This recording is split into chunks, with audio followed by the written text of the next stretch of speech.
Assalamualaikum warahmatullahi wabarakatuh. Alhamdulillah, alhamdulillahilladzi ja'ala lakumul arda firasya was samaa'a binaa'a wa anzala minas samaa'i ma'an fa akhraja bihi minas samarati rizqan lakum fala taj'alu lillahi andada wa antum ta'lamun. Amma ba'du. Asyhadu an la ilaha illallah wa asyhadu anna Muhammadan abduhu wa rasuluh. Allahumma salli ala sayyidina Muhammad wa ala ali sayyidina Muhammad. Rabbi israh li sadri wa yassir li amri wahlul 'uqdatam min lisani yafqahu qawli. Alhamdulillah, di kesempatan malam hari ini kita masih bisa berkumpul di tempat yang mulia ini, di Masjid Al-Ikhlas. Seperti biasa di malam Selasa kita mengikuti kajian, di mana setiap minggunya kita memiliki tema-tema yang berbeda, memiliki tema-tema yang up to date, tema-tema yang disajikan baik dari hadis, kemudian ada adab, kemudian ada fikih, kemudian ada bahasa Arab. Lengkap kuliah Al-Ikhlas ya.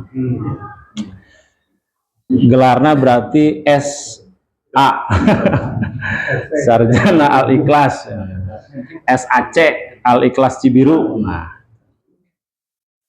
alhamdulillah ya, kita masih diberikan kesehatan, kemampuan, dan tentunya kemauan. Sering saya sampaikan, Pak, banyak orang yang sehat tetapi tidak mau. Banyak orang yang mau tetapi tidak sehat. Banyak orang yang mau dan sehat tetapi waktunya tidak ada, atau malas. Alhamdulillah yang hadir di sini berarti memiliki kategori-kategori tadi. Sudah mas sehat, atau yang memang disehat-sehatkan. Pak Haji tadi cina menuju flu ya Pak Hajinya. Tapi dah alhamdulillah pami aya niat mah kan hadir. Ieu mantos flu sakedik itu ieu mah flu teu jamaah teu. Eta mah Pak Haji jadi pisan eta mah.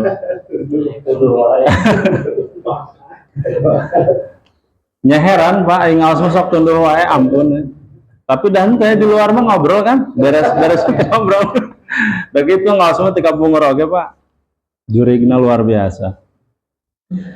Alhamdulillah kita panjatkan kehadirat Allah Subhanahu wa taala yang telah memberikan kita semua salah satu nikmat yang terbesar adalah nikmat iman dan Islam. Ini yang nanti kita bahas, Pak. Ternyata kita punya iman itu nikmat sekali, Pak. Nikmat sekali. Nanti kita insya Allah bahas.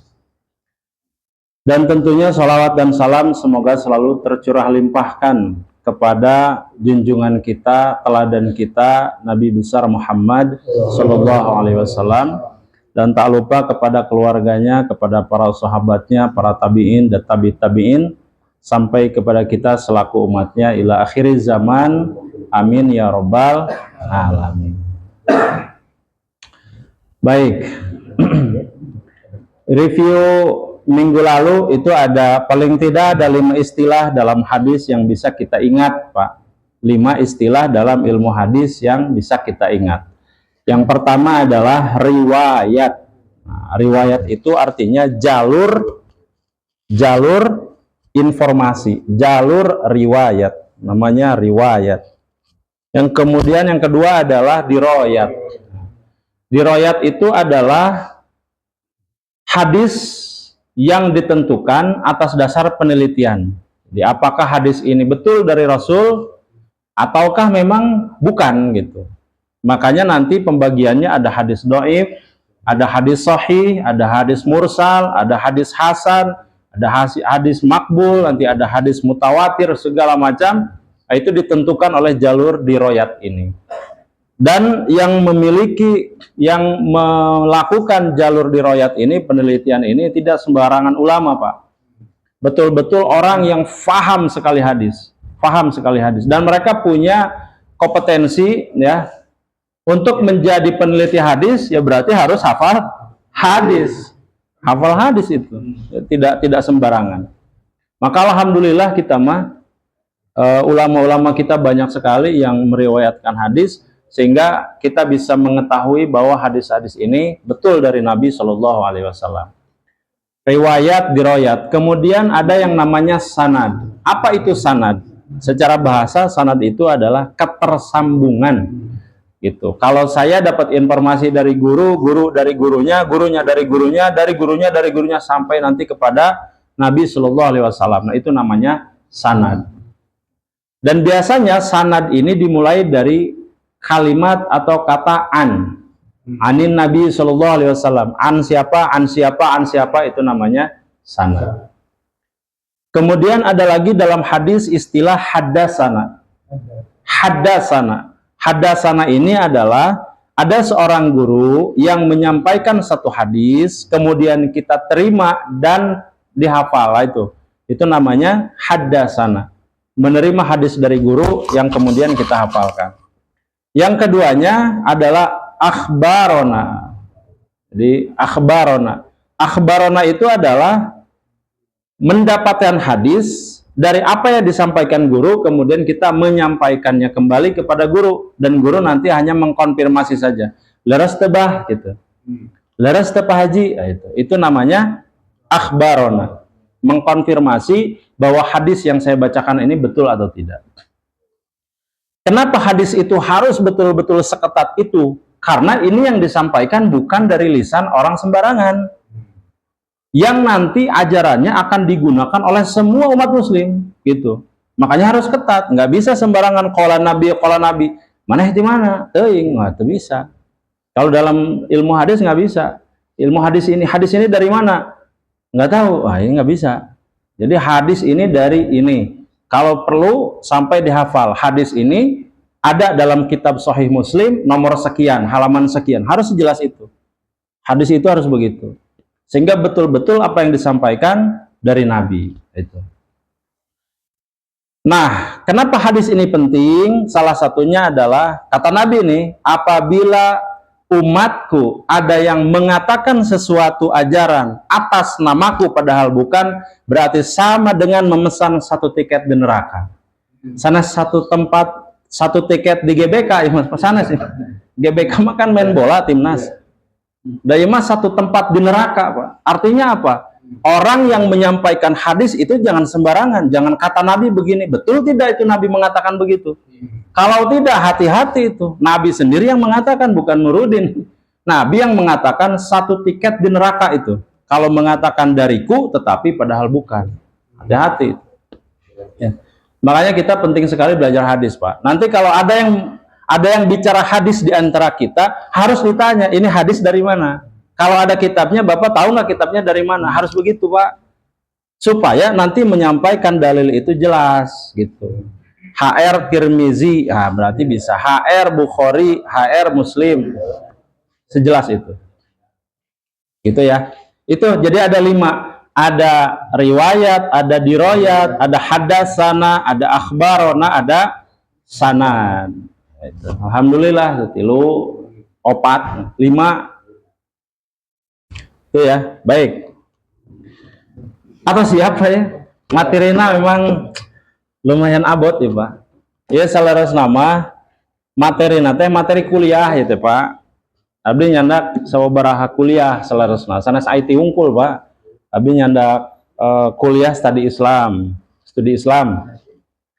Anu dilebetna teh aya materi-materi seueur ya. Di antawisna aya morfologi bahasa Arab, aya akidah. Nah, ieu teh pelajaran salarosna mati ulumul Quran. Karena abdi oge nyandak tafsir Quran. Jadi materi kuliah abdi ulumul Quran, membahas salah sawiosna ieu. Jadi pertanyaan, apakah kisah dalam Al-Quran hanya sekedar alegori? Apa itu alegori? Jadi alegori itu adalah sebuah kiasan kisah atau majas kisah yang digunakan untuk mengajarkan sesuatu. Umpama di urang masuk disebut nate legenda. Aya sangkuriang. Inti dari pelajaran sangkuriang itu apa sih? Sangkuriang. Di Bandung kan sangkuriang. Aya tangkuban perahu. Perahu tibalik anu aya janten Lembang tah. Apa sih makna di balik kisah itu apa? Hah? Dora kakak indung. Terus tidak boleh incest ya? Incest, menikahi yang mahram. Kan tidak boleh. Kemudian ada lagi kita dengar ada legenda Malin Kundang. Apa inti dari kisahnya apa? Tidak boleh durhaka kepada orang tua, kan begitu ya? Nah, menariknya Pak, di Al-Quran itu menggunakan itu. Alegori namanya itu Pak. Majas atau sebuah kisah yang digunakan untuk menjelaskan sesuatu. Sehingga kisah itu punya makna. Jadi di setiap kisah dalam Al-Quran itu punya makna. Nah, cuman sekarang pertanyaannya, apakah kisah-kisah yang ada di Al-Quran itu hanya sebatas kisah untuk memberikan pelajaran, atau orang-orang yang diceritakannya itu betul pernah ada? Nah, sekarang kalau pernah ada, dari mana kita tahunya? Dari mana kita tahunya? Dari Allah. Ayo. Kenapa Pak? Sudah dibuktikan? Ahli apa itu? Sekarang saya tanya, misalkan satu pertanyaan begini, kalau memang sudah dibuktikan, tahu nggak onta yang keluar dari batu itu nabi siapa? Nabi apa itu? Onta keluar dari batu atas permintaan kaumnya, nabi apa itu? Hah? Bukan. Ayo. Nabi Soleh. Siapa tadi yang Nabi Soleh? Wah, kenging umroh Pak. Tapi atosnya bapaknya. Kalau resan, kuabi pada umroh entos. Contoh nih Pak, Nabi Soleh alaihissalam di dalam kisah Al-Quran itu diceritakan kaumnya meminta agar yang ontaknya itu tidak keluar dari ontanya. Jadi onta bukan keluar dari onta. Kalau onta keluar dari onta, biasa itu namanya beranak, kan begitu ya. Nah ini pertanyaannya, bisa nggak kata kaum Nabi Soleh, saya akan beriman kepadamu apabila sesuatu kemustahilan terjadi. Apa itu kata Nabi Soleh? Saya mau anak onta keluar dari batu, bukan dari induk onta, bukan dari batu. Terus kata Nabi Soleh apa? Oke lah gitu. Kalau memang ini saya bisa lakukan, kalian akan beriman nggak? Oh iya, tentu. Pastinya gitu. Aslina yo, pasti. Begitu Pak, kata kaum Nabi Soleh, aslina orang. Ternyata begitu terjadi, apa yang terjadi Pak? Disembelih. Apakah beriman? Tidak. Pertanyaannya, untuk membuktikan kisah Nabi Soleh ini ada. Nabi Soleh pernah ada. Sekarang apa arkeologinya?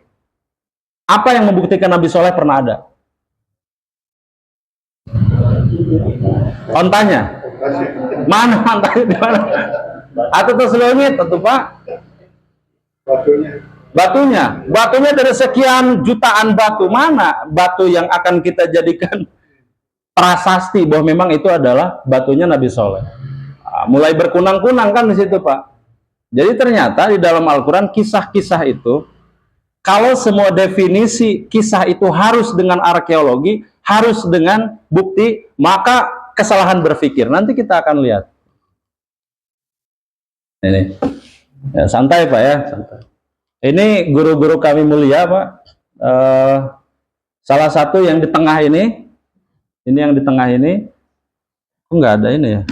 Mana? Nah ini adalah yang memberikan materi kuliah, ya namanya Ustaz Dur Fazil Ramadan. Alhamdulillah masih muda-muda Pak, masih muda-muda, dan beliau ini adalah lulusan jurusan hukum di King Abdul Aziz University Arab Saudi.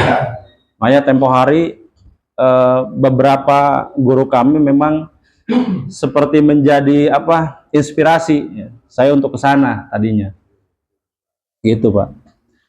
Alhamdulillah ilmunya sangat luas sekali guru-guru kami ini, dan terlihat kitab-kitab di belakang ini Pak, itu terdiri dari kitab-kitab tafsir, banyak sekali Pak, dan kami banyak menimba ilmu dari guru-guru kami ini. Mudah-mudahan diberikan keistiqomahan Pak dalam memberikan pengajaran, kemudian diberikan kesehatan, dan saya mendapatkan ilmunya sanadnya dari beliau-beliau ini Pak. Ini sanadnya, jadi nggak sembarangan itu Pak. Baik, kita masuk.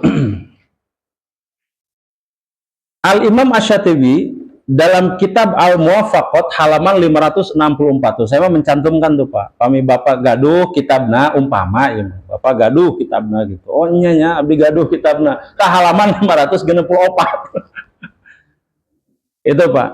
Apa yang dikatakan? Ini menarik. Kullu hikayatin waqa'ati fil Qur'an. Yang ini mana ini ada nggak? Nah ini ya. Nih. Kullu hikayatin waqa'at fil Qur'an.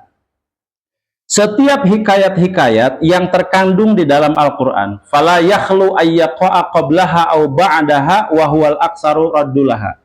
Nah. Jadi menariknya dalam Al-Qur'an itu, Pak, apabila cerita atau percakapan yang terjadi di masa lalu itu sesuai dengan syariat, maka Allah membiarkan. Apabila tetapi aula atau apabila tidak, fa'in waqa'a raddu, maka Allah akan menolak. Contoh seperti apa nanti ya, dijelaskan di slide berikutnya.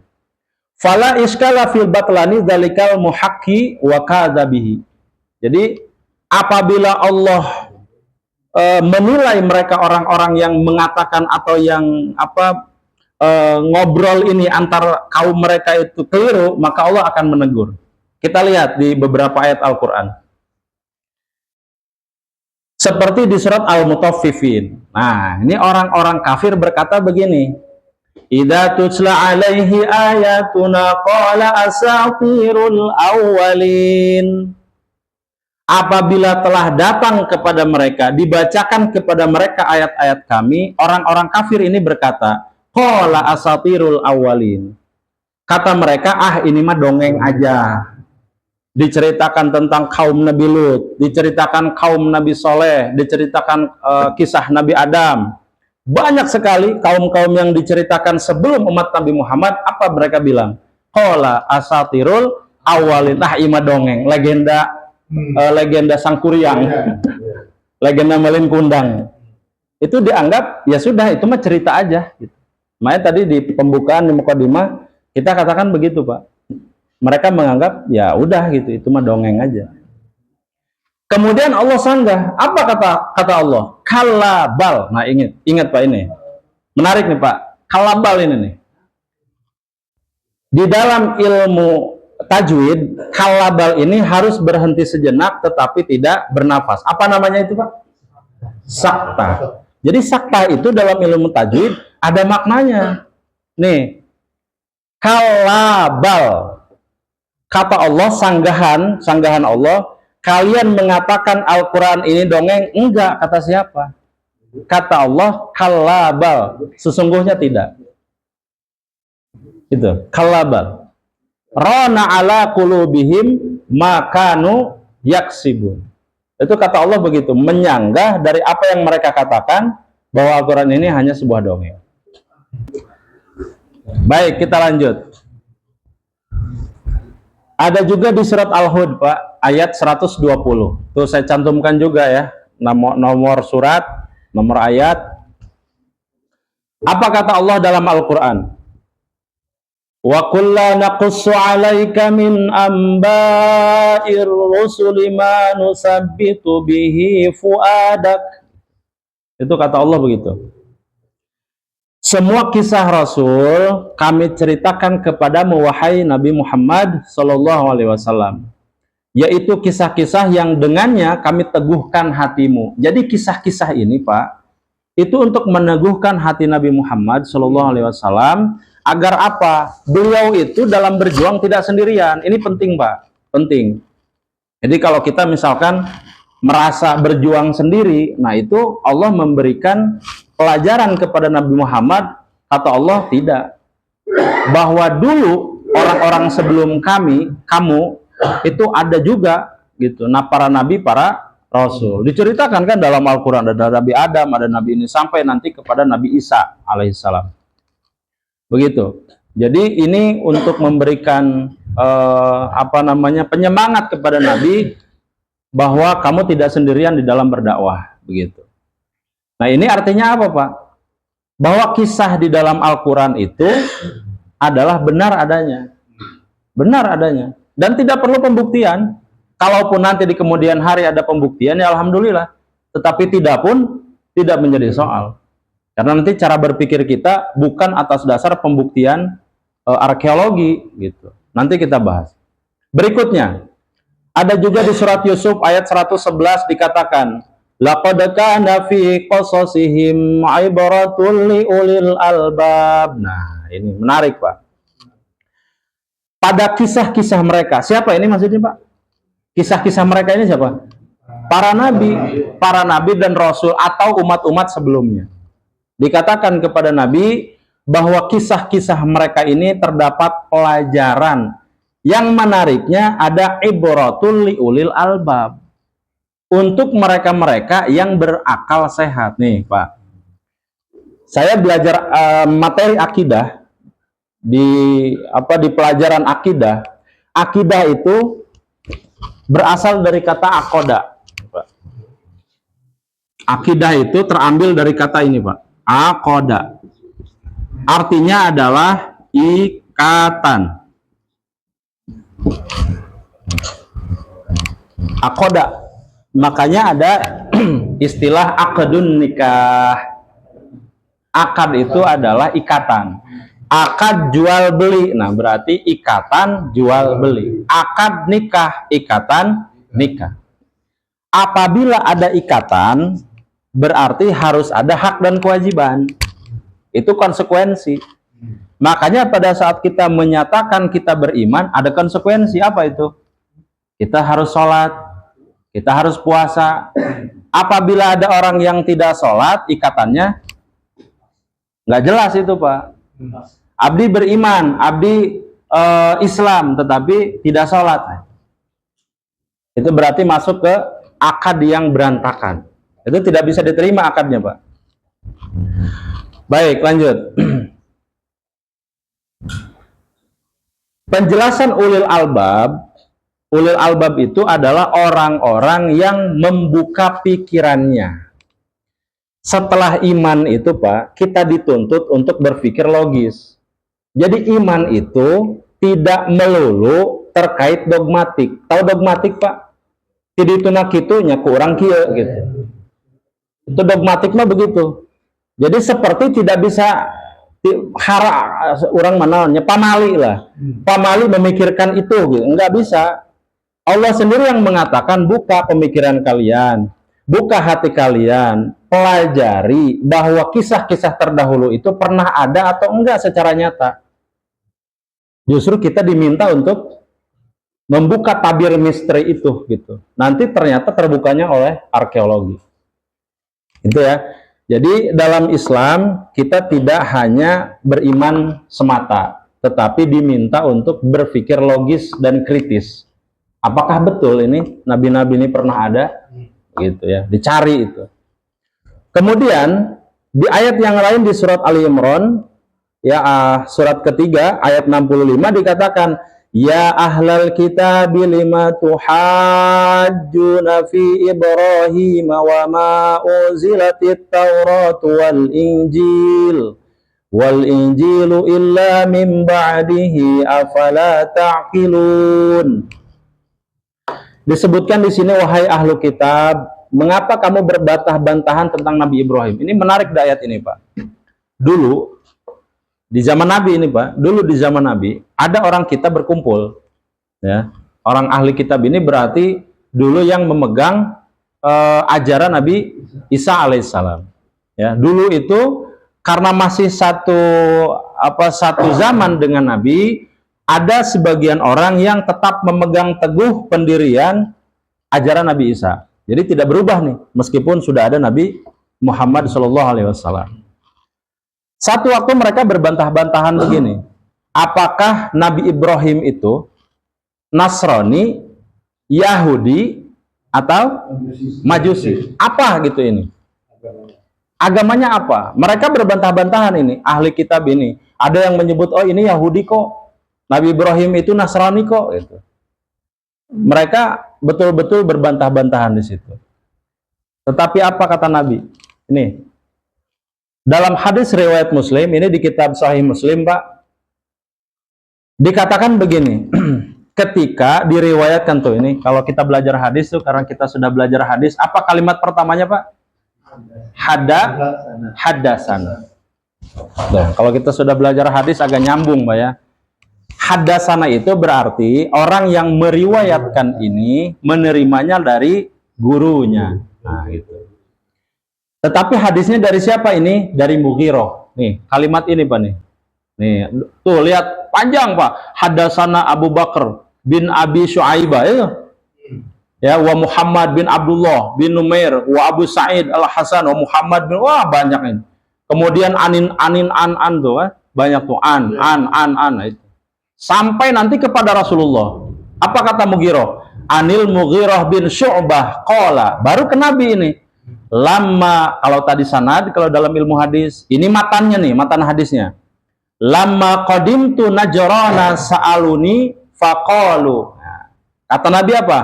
Innakum taqra'una ya ukhta Harun wa Musa qabla Isa bi kadza wa kadza. Falamma qadimtu ala Rasulillah sallallahu alaihi wasallam sa'altuhu an dzalika faqala innahum kanu yusammuna bi anbiya'ihim was-solihin qablahum.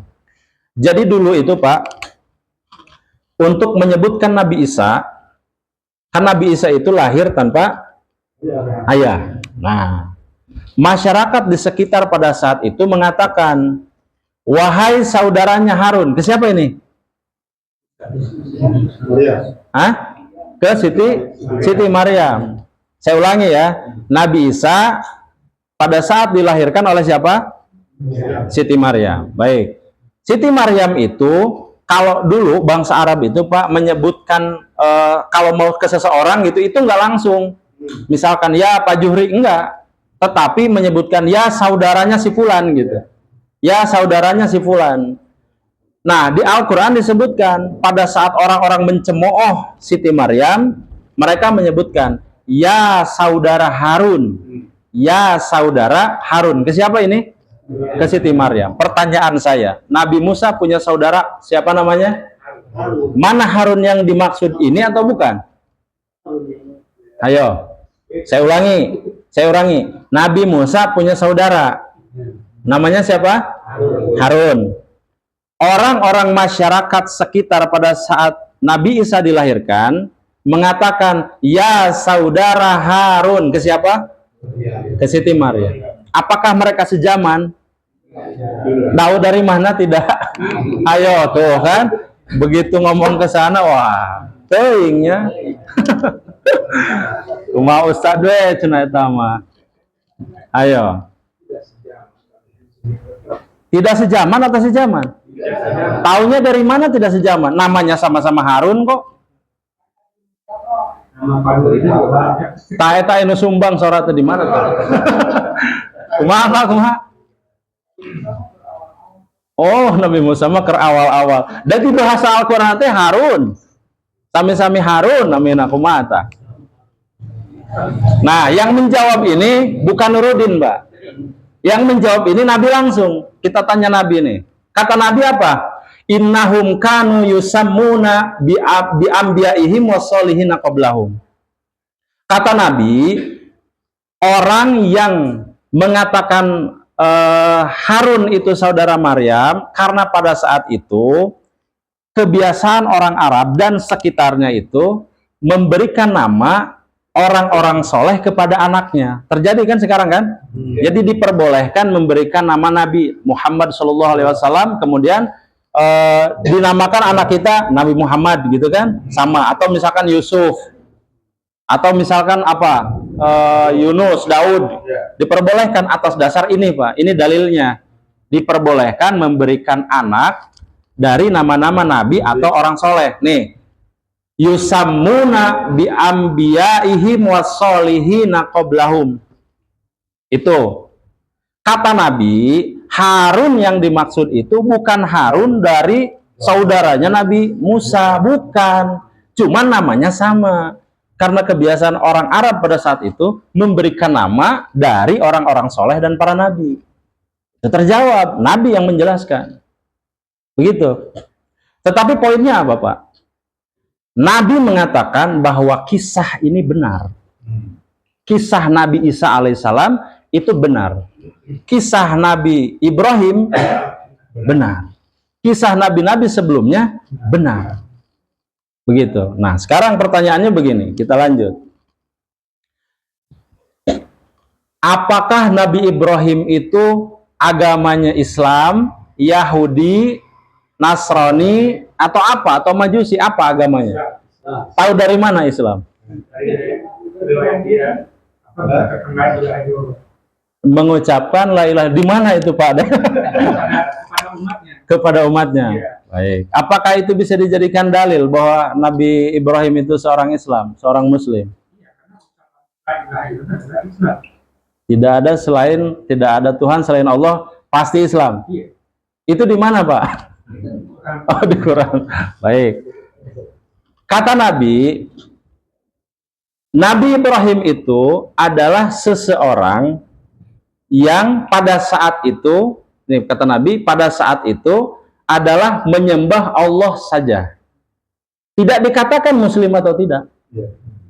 Tidak ada penjelasan bahwa Nabi Ibrahim atau nabi-nabi sebelumnya adalah seorang Muslim. Tidak ada. Hanya kata kuncinya adalah la ilaha illallah tadi.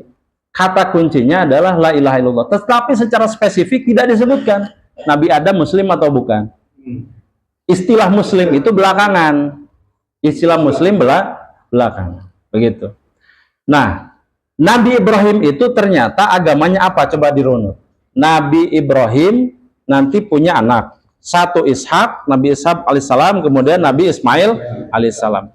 Nabi Ismail tidak punya keturunan Nabi lagi sampai nanti kepada Nabi Muhammad SAW. Udah tuh, clear tuh ya. Satu jalur sudah selesai. Yang Nabi Ishak punya anak. Nabi Ishak punya anak siapa? Yakub. Nah, asal muasal yang namanya Nasrani, yang namanya Yahudi dari sini nih. Dari Nabi Yakub. Dari sini nih. Nanti ke bawah ada Nabi, kemudian Nabi siapa? Nabi Daud. Nah, terus ke bawah sampai nanti kepada Nabi Isa. Berarti pucuknya Bani Israel itu adalah dari Nabi Ishak. Ujungnya, puncaknya ya, Nabi Ishak gitu. Kemudian nanti punya anak Nabi Yakub dan seterusnya ke bawah. Pertanyaannya sekarang, kalau Bani Israel mengatakan mereka Yahudi, dari jalurnya Nabi Ishak, Nabi Ibrahim sudah ada atau belum? Sudah lebih dulu atau belum? Agama Taurat diturunkan setelah Nabi Ibrahim atau sebelum Nabi Ibrahim? Ayo. Kumaha sejarahnya kacau. Yo, saya ulangi. Nabi Ishak turunan ke bawahnya itu melahirkan yang disebut dengan Bani Israel. Itu dari Nabi Ishak itu. Ya.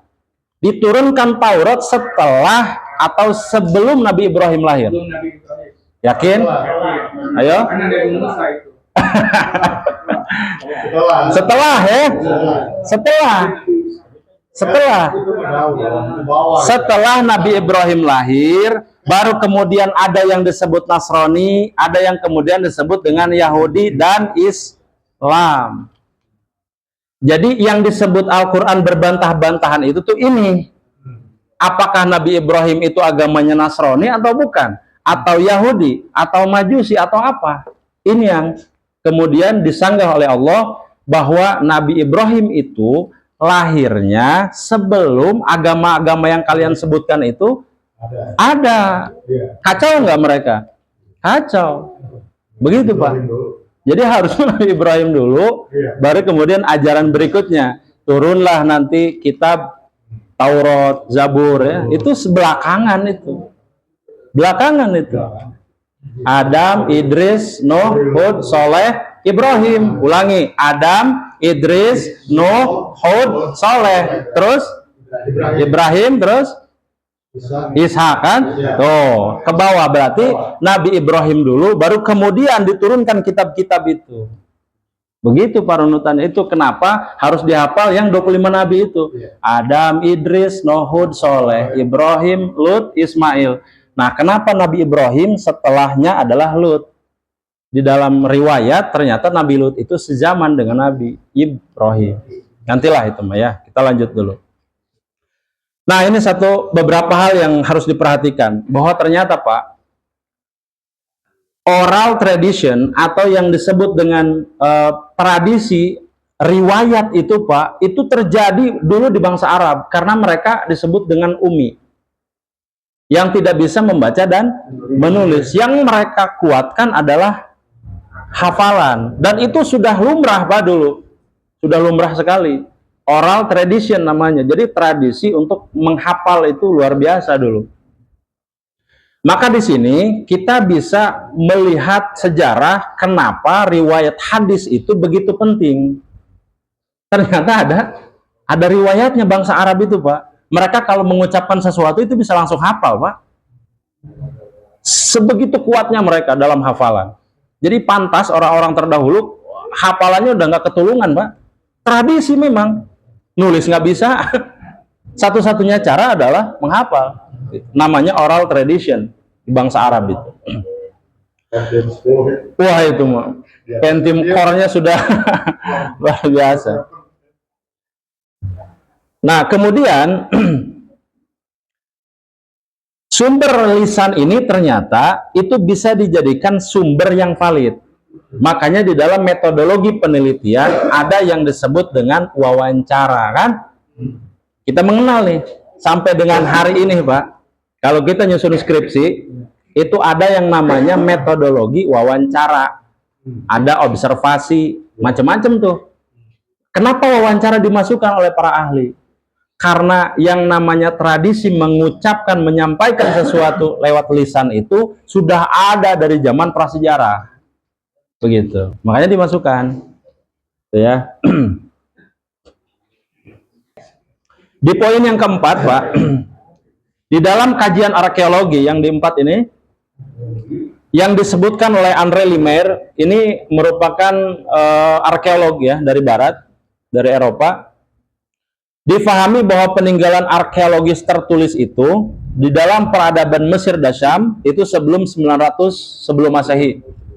Sebelum Masehi, Pak. Nabi Muhammad itu mengenalkan istilah kalender Hijriah. Kalau Masehi sejak kelahiran Nabi Isa alaihissalam. Ya. Nah, ada juga arkeolog yang namanya Alan Millard. Alan Millard ini profesor Pak ya dari Inggris kalau tidak salah. Beliau menjelaskan bahwa dulu Pak, dulu di kalangan non elit, artinya bukan dari bangsa kerajaan, mereka umumnya menuliskan sesuatu di daun. Dan yang kemudian daun itu nanti lapuk, selesai, hilang tuh Pak. Hilang. Daun papirus. Nah, ternyata dulu Pak, di kota-kota pusat peradaban waktu itu namanya Al-Quds, yang sampai dengan hari ini menjadi masalah kan. Al-Quds, Palestina, Israel. Oh, emang dari dulu Pak, dari dulu terjadi pertempurannya di daerah itu. Dari dulu itu Pak. Dan ini sejarah membuktikan itu. Pra-Bani Israel yang dulu dikuasai oleh Fir'aun. Fir'aun itu kalau sekarang presiden, tapi namanya banyak Pak. Jadi setiap masa ada Fir'aunnya itu. Dulu di Mesir itu, raja-raja Mesir itu. Dan waktu itu memang sudah menjadi pusat peperangan di situ. Sehingga yang namanya prasasti, kemudian arkeolog temuannya sudah hilang itu Pak. Sudah banyak yang hilang. Sehingga kalau kita tadi mengatakan bahwa Al-Quran itu harus ada arkeologinya, maka pola pemikiran seperti ini sesat, cacat itu Pak. Tidak perlu bukti kita, karena nanti bukti akan terbukti kemudian gitu. Sekalipun tidak ada ya kita imani saja. Nah ini yang menarik Pak. Bapak bisa lihat nggak gambar ini Pak?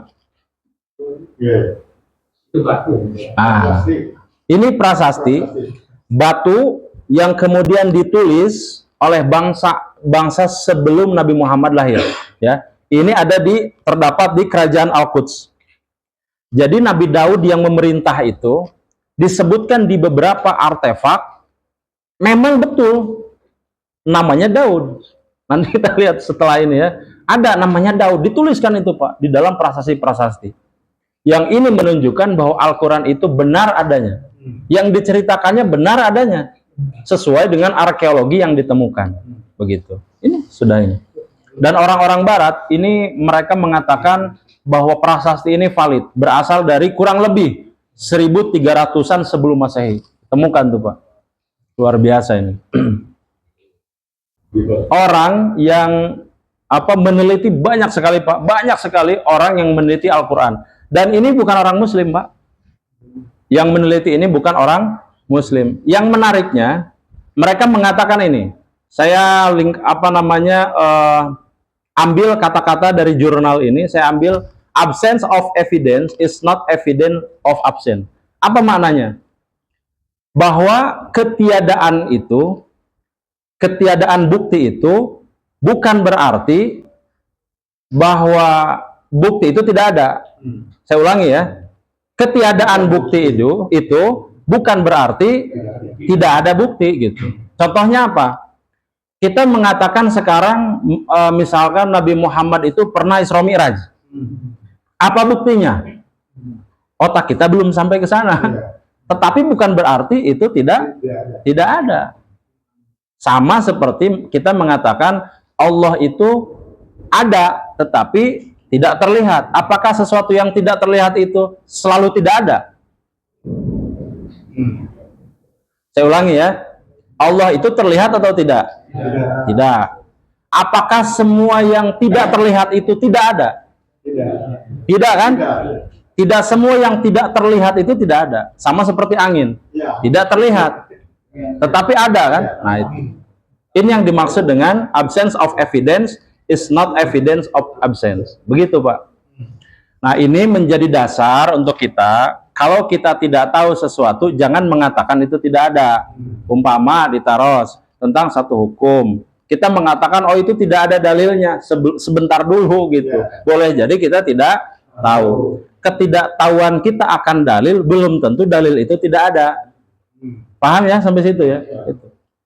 Jadi ini menjadi kaidah. Kalau dalam ilmu kita di literatur Islam ada istilah Pak. Ini kan kata mereka nih, orang-orang Eropa, orang-orang Yahudi. Apa kita nggak punya itu? Nggak secanggih mereka gitu ulama-ulama kita. Kata ulama kita dikenal dari dulu itu Pak. Namanya adamil ilmi laisa ilman bil adam. Kita juga ada dari dulu Pak. Jadi ketiadaan sesuatu bukan berarti sesuatu itu tidak ada. Tuh, itu yang tadi saya sampaikan. Paham sampai sini Pak ya? Itu Pak. Jadi sampai dengan pembahasan kita ini masih panjang, nanti kita lanjut ke minggu depan. Intinya adalah Al-Quran ini adalah sesuatu yang tidak diturunkan dengan, pertama adalah dengan sembarangan. Yang kedua, kalamnya adalah kalam khusus, sehingga membacanya juga harus khusus, harus punya yang namanya wudu. Kemudian bacaannya juga harus benar. Kemudian kita dalam beradab pun itu ada adabnya. Makanya ada kalau di Hotmail Quran tuh ada ya. Kitabnya At-Tibyan, itu adab tentang Al-Quran. Jadi ini bukan sembarangan Pak. Makanya kenapa di dalam Al-Baqarah di ayat pertama dijelaskan zalikal kitabu. Ini pernah saya jelaskan ke beberapa orang ya. Di sini saya bahas kembali. Kalimat pertama di dalam surat Al-Baqarah itu menggunakan kata zalika. Zalika al-kitabu. Zalika al-kitabu. Dalam bahasa Arab perbedaannya zalika dengan hadza. Ini isim isyarah semuanya nih Pak. Kata tunjuk. Kalau hadza menunjukkan sesuatunya dekat. Kalau zalika menunjukkan sesuatunya jauh. Gitu. Nah, yang digunakan di dalam kalimat pertama, ayat pertama Al-Baqarah, zalika. Kenapa tidak menggunakan hadzal kitabu? Kenapa zalika? Itu, padahal Qur'annya dekat. Kenapa disebut zalika? Kenapa? Kenapa Pak? Jauh sebelumnya ada. Ini menunjukkan kitab Al-Quran yang diturunkan adalah sesuatu yang sudah tercatat di sana. Yang Nabi Muhammad SAW itu cuman mengcopy paste melalui lisannya yang mulia.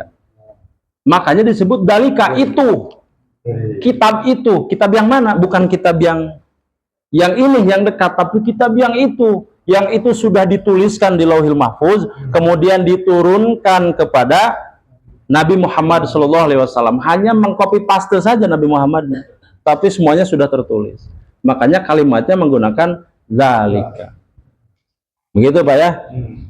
Jadi penutup dari saya, orang luar negeri saja, orang Eropa saja, mereka semua berbondong-bondong mempelajari Al-Quran. Kenapa kita tidak? Untuk membacanya saja itu harus dengan ilmu, karena ini bukan kalam biasa. Maka saya mengajak kepada jamaah ya, Al-Quran ini bukan bahasa biasa. Makanya kenapa di dalam di dalam sholat juga itu menjadi rukun. Karena ini sesuatu hal yang penting Pak. Yang kita bahas ini bukan kalam biasa. Ini kalam Allah, ini kalam Tuhan kita semua ini. Maka untuk membacanya jangan sembarangan, harus ada ilmunya juga. Begitu. Barangkali ya dari saya, mudah-mudahan menjadi penyemangat pelecut bagi kita untuk senantiasa terus belajar. Wallahu alam. Mangga Bapak, kami anu bade ditaroskeun. Pak, ini Mangga.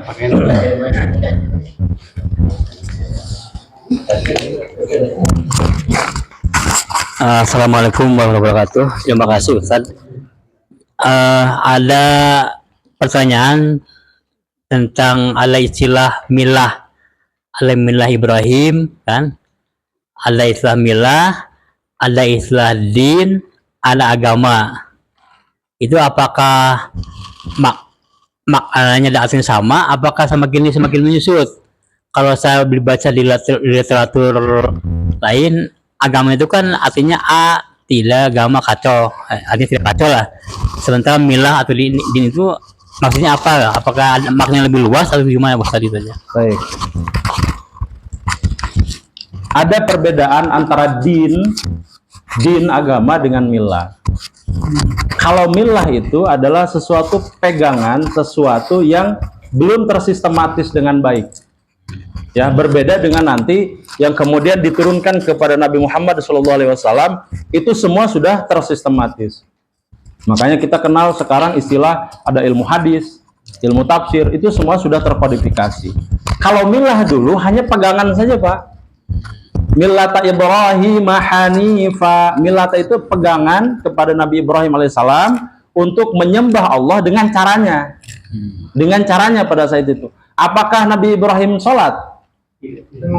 Disebutkan nabi-nabi sebelumnya juga ada tata cara sholat sendiri, tetapi sholatnya seperti apa kita tidak tahu, tidak dijelaskan secara rinci Pak. Hanya pada saat Nabi mau Isra Miraj dijelaskan Nabi mengimami sholat para nabi ya. Sekarang pertanyaannya, apakah masing-masing beda? Ayam hiji misalkan begini saja atau yang lainnya bagaimana? Kita nggak tahu kan, nggak dijelaskan itu kan. Tapi poinnya adalah semua nabi, semua rasul itu diberikan perintah ibadah, salah satunya sholat. Begitu. Ya, jadi millat Ibrahim Hanifa itu disebut dengan pegangan karena waktu itu hanya sebatas pegangan saja, petunjuk saja, tetapi belum tersistematis. Makanya kemudian setelah zaman Nabi Ibrahim itu diturunkanlah mulai ada Nabi Daud, kemudian menerima kitab apa? Zabur, dan seterusnya sampai Nabi Isa menerima kitab Injil. Begitu ya. Jadi di zaman Nabi Muhammad SAW yang dikatakan ibadah sempurna, kemudian ajaran sempurna, dikatakan ad-din. Dirubah maknanya dari milah menjadi ad-din, agama. Gitu. Ya, atau nuhun. Mangga, Pak Ismet.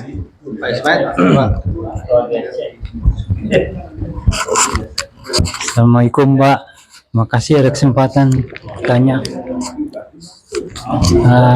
Yang mau saya tanya tuh Allah tuh yang dari masa lalu dari umat makhluk ada itu kan sang pencipta ya, Maha Esa. Apa itu Allah itu yang awal tuh sampai sekarang tuh sama nggak? Apanya Pak? Allahnya? Allahnya. Ya. Cuma dia tiap zaman mungkin ya menurunkan ajaran apa bukan aja ya semacam penuntun kehidupan lah gitu lah. Jadi apakah Allah Dari sama waktu gitu? itu Ini nyambung sama ayat yang kemarin saya bacakan. iya betul. Ya ayuhan nas ubudu Iya rabbakumul ladzi khalaqakum. iya Itu iya. Cukup Pak pertanyaannya. Udah bisa dimengerti gitu ya, kira Pak. saya mengerti, cuman yang lain kan enggak, Pak. Iya, Karena saya yang menjelaskan kemarin. Iya. Jadi begini, Pak. Di dalam surat Al-Qur'an Al-Baqarah ayat 21 disebutkan ya ayuhan nas. Yang disebutkan bukan ya ayyuhal ladina amanu.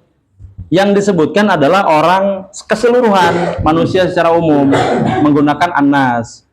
Rabbakumul ladzi a'budu rabbakumul ladzi, sembahlah Tuhan-Tuhan kalian. Tuh, kalau sampai sini dipahami, Tuhan yang mana? Berarti semua Tuhan sama ya.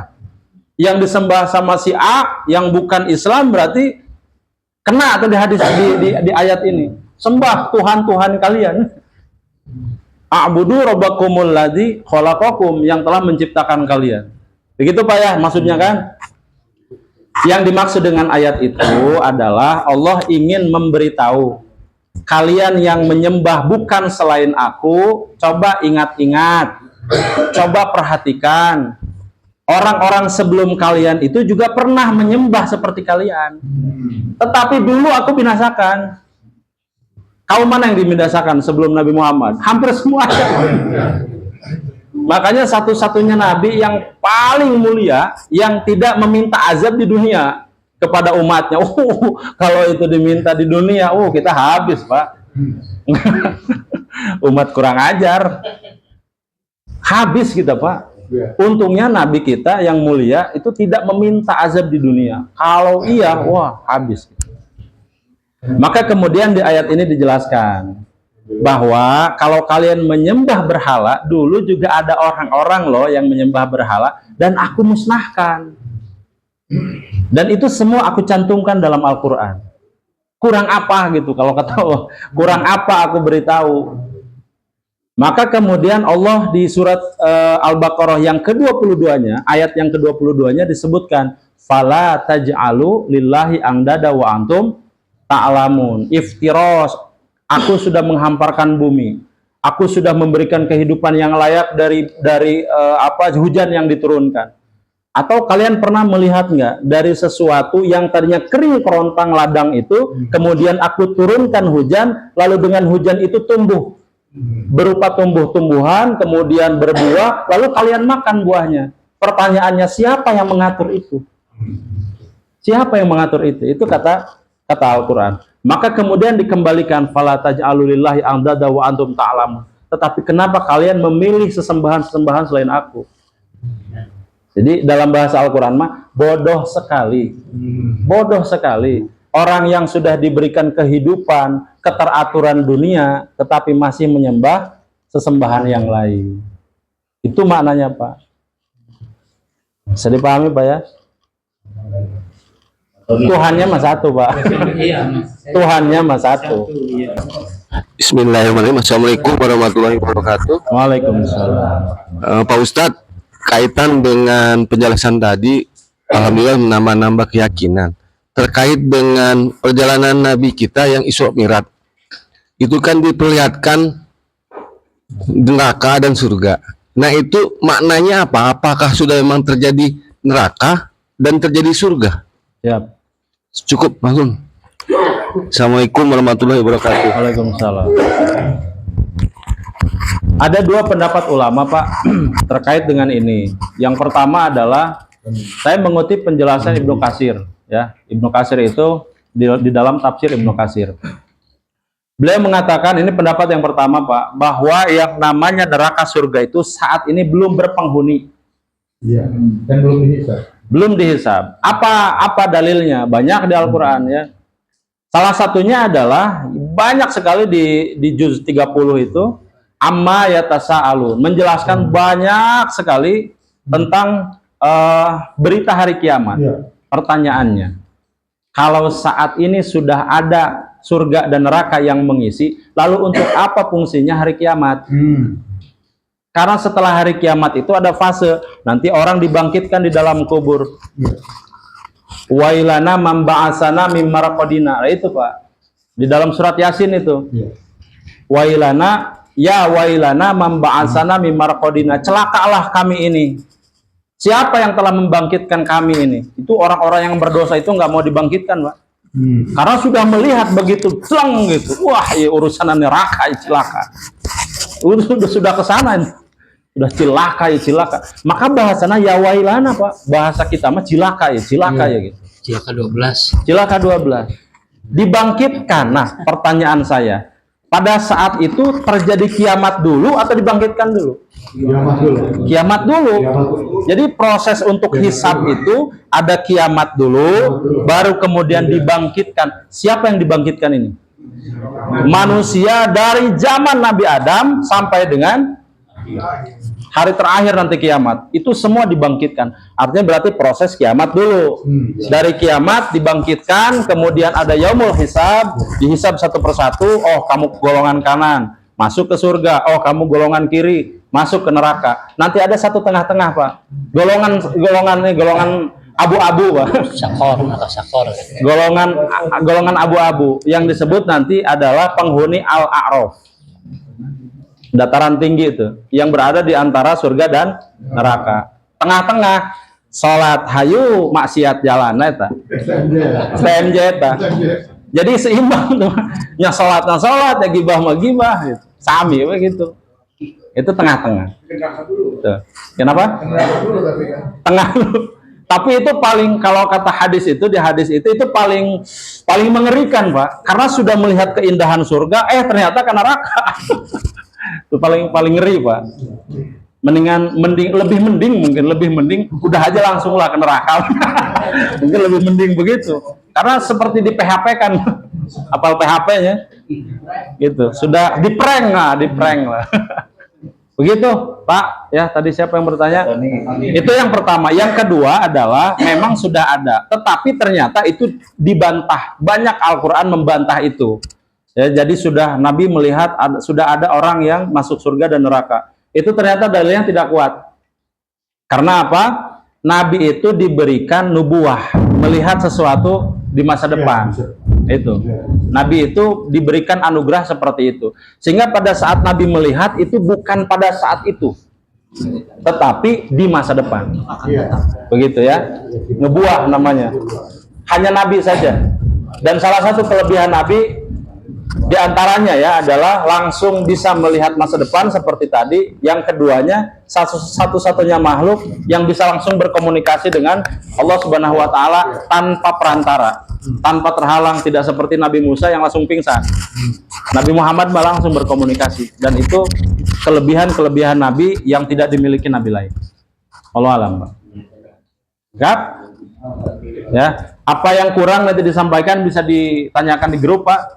Saya open diskusi di grup, disilahkan, daripada di grupnya sepi begitu ya. Nah, kita isi saja dengan kajian-kajian tipis-tipis saja. Di grup aja, Pak ya. Kita biar rame grupnya, Pak. Atau bisa disimpan untuk minggu depan. Alhamdulillah, antusiasme tinggi. Dari saya akhirul kalam. Assalamualaikum warahmatullahi wabarakatuh.